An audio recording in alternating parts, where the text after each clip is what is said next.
Sup, Nerdmigos? I'm the Jive talking nerd, John Norgrove, and this is Nerd Jive. First up today, we have some pretty sad news. The father of modern zombies passed away this last Sunday. George A. Romero died at 77 on Sunday after a battle with lung cancer. He's obviously best known as the father of modern zombies with Night of the Living Dead, which came out in 1968. Absolutely fantastic series of movies, fantastic writer, fantastic director, and he's going to be truly missed, especially in the horror movie and zombie movie communities, which I'm a part of both. I thoroughly enjoy classic zombie movies like what he does, and I thoroughly enjoy his view on horror like that crawling chaos kind of thing. It's absolutely fantastic. So George A. Romero is going to be greatly missed. I just really quickly wanted to go over all of his zombie contributions to society because I don't think that I've seen the last couple, to be completely honest with you. But so, alright.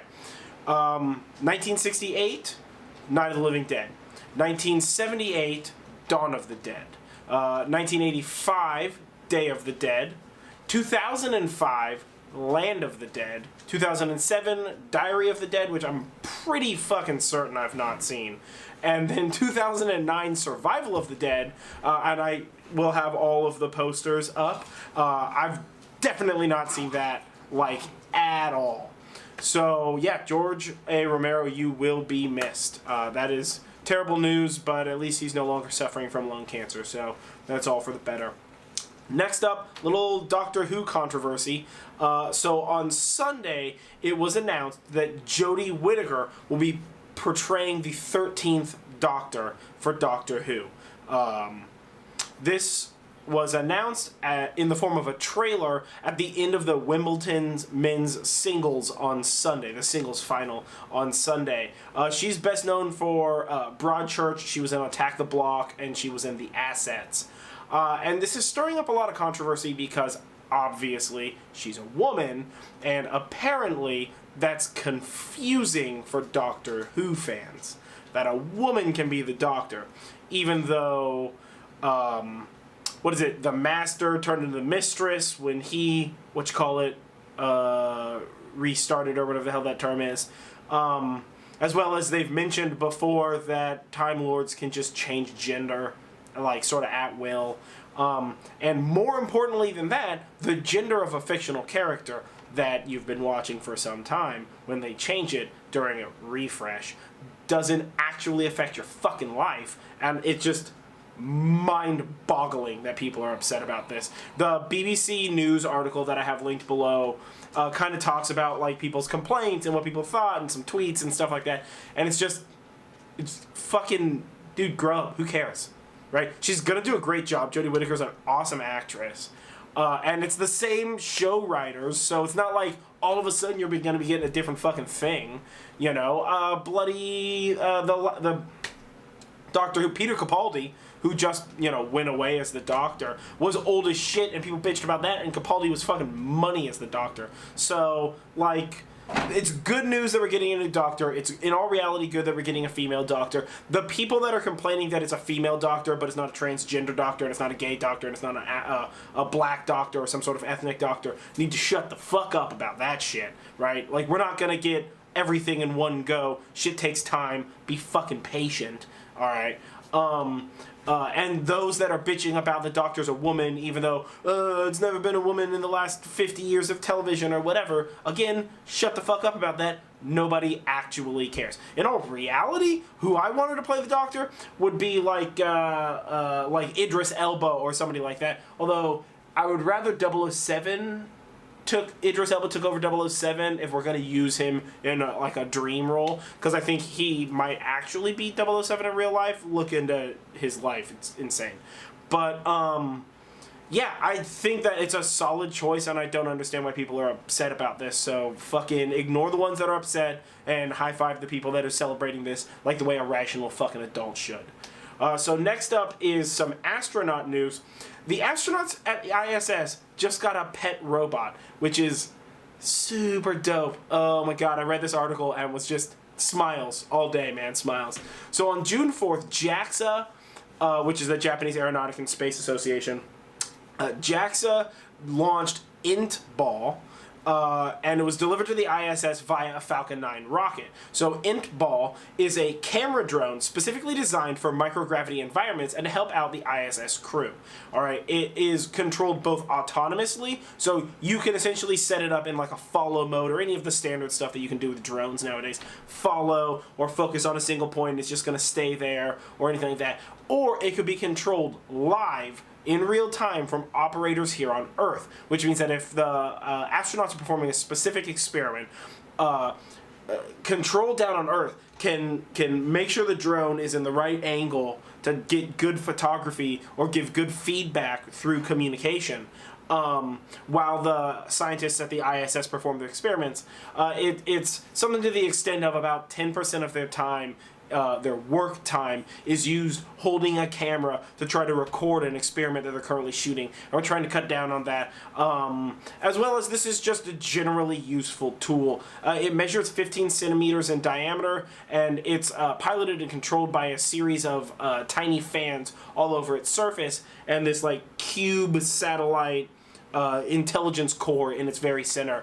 It has a camera on one side that attaches to or that tracks like it's like a pink box that they just kind of sticker to the wall so that way it knows its relative exact position. And then out the front, it has its primary feed camera and two glowing blue eyes, which you guys can obviously see in the photo here. And those glowing eyes don't actually do anything, but it allows the astronauts to more naturally interpret exactly where it's looking, so they know whether or not it's looking in the right place, or they can look at it and not have to think too much about the camera and just say like, all right, well, like look up a little bit because you need to see this information here. So absolutely fascinating piece of technology and awesome news. I think it's a good idea. Like, let's get more of this kind of stuff. It's awesome. It's such an adorable little robot. Like, if it didn't require microgravity to move around, that fucker would sell. It's cute as shit. But all right, astronaut news done. So next up is some Oats Studio news. I was doing my standard interneting, and Engadget had wrote this article about Oats Studio, which I'm a huge fan of, and so I figured, you know what, now's a good time for me to mention this to you guys. I've talked to a lot of people recently who aren't following Oats Studio on YouTube. So first things first, Oats Studios, it's made by Neil Blomkamp. Fucking subscribe to that shit.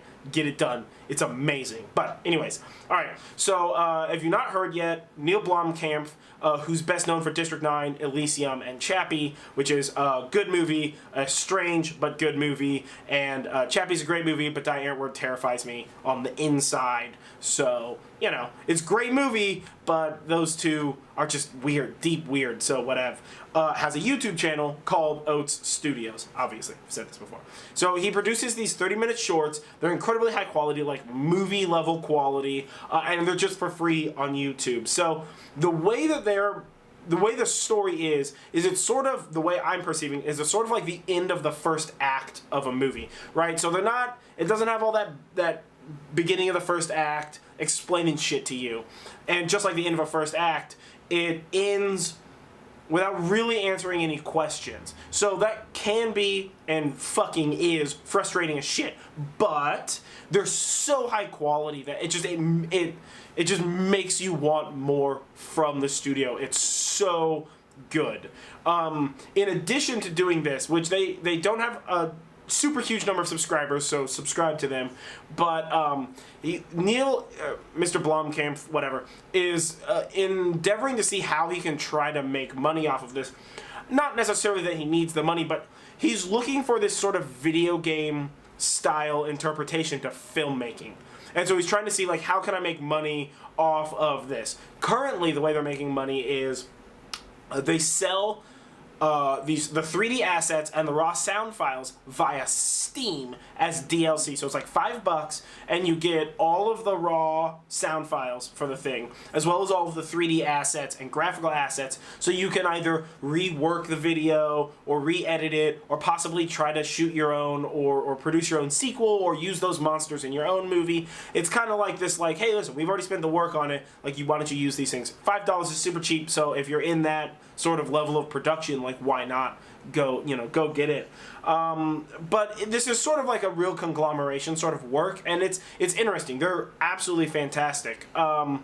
The article, which goes into a lot more detail of like what he's trying to do and what he wants and what's going on with these movies, is going to be linked below. It's an Engadget article. Read it if you're interested in anything Neil Blomkamp has ever done. It's fantastic. But you should watch them all on YouTube. They're absolutely fantastic. The first one is Raqqa. It's sort of like post-apocalyptic, like lizards from space take over and are fucking with people's minds and shit like that. The next up is Firebase, which is Firebase is like a Vietnam era sort of like monster movie thing, but with a little bit of like advanced physics. The fucking end is so, like the last like maybe 30 seconds, minute and a half of Firebase is so good. Like, I'm just like, I want to know what happens. I'm so angry that it ends where it ends. And then the most recent one that just came out, Zygote, is very like meteor struck and the world frozen over, and these are the last vestiges of humanity or something to that extent, like corporate vestiges of humanity, and they're like mining or doing something like that, some sort of like Arctic level of research, and shit goes awry. And it's super fucking creepy, like real creepy. You're gonna see some fucked up shit in it. It's awesome. But yeah, you should 100% check those out. So link below, I have that Engadget article with all the information, as well as link below, I have his direct, the YouTube channel. So if you're interested in Neil Blomkamp shit, if you like District 9 or Elysium or Chappie, like, click that link, sub them. They're amazing. Just absolutely fantastic. I've seen every one of his things like 3 times now. It's so good. He also has these little shorts in between that's like cooking supply, like TV advertisement kind of stuff. That's just like weird for no reason. I can't even explain it. Just watch the stuff. You're gonna enjoy it, trust me. And so last up, obviously everybody's talking about it, Game of Thrones news. I'm not gonna go into spoilers. I'm just gonna make this real quick. Season 7 started last night at Game of Thrones. It was fucking awesome. In all reality, Arya stole the show. Fantastic costuming, solid cold open. Jon and Sansa were fantastic. Peter Baelish was fantastic. Tormund and Brienne need to fuck. What the shit, guys. That is the best ship on television. Alright, those two are solid gold. The actor who plays Tormund, Giantsbane, the face that he gives Brienne when he's just like, how you doing? Like, he's giving her his, like, cheeky little come hither look is so good. Like, it's viscerally amazing to watch him do it. And Brienne's just utter confusion, like, who the fuck is this guy? And why the fuck is he looking at me like that? Response, physicality-wise, because it's never words. It's so physicality and body language and facial, looks and stuff like that is so good. There's such good actors and actresses. It's amazing. Sarah Sheik gets crazy town. Jaime gets increasingly less crazy town, and he's realizing the crazy around him. Daenerys and Tyrion are fantastic. Dragonstone looks beautiful. Samwell gets way more screen time than we would have ever fucking thought about. I'm like deep surprised they even showed him, and he had a shitload of screen time, and it was fantastic. It was a good all-around episode. Like, watch that shit. I'm thinking about doing Game of Thrones, like a shorter, maybe 15 or 20 minute, like maybe limit it to 15 minute, like Sunday evening, record it and upload it, super raw style, Game of Thrones review for each episode that comes out. So if you think that's a great idea, comment below and let me know what you think. I bounced that around last night, but I was super tired and it was hot. It's fucking hot as shit right now in Sonoma County, and I don't want to have to deal with any of that. And also, I was pretty hammered, so I really didn't want to have to set up my camera and do all that. I was being a fucking lazy piece of shit, but whatever. If you think it's a great idea, comment below. Either way, if you like what I'm talking about, like it, comment below, subscribe, share this shit on whatever people share stuff on Facebook, YouTube, Instagram, Twitter, whatever all the things are that young people do that shit. Either way, I've been John Norgrove. This has been Nerd Jive. Stay nerdy, guys.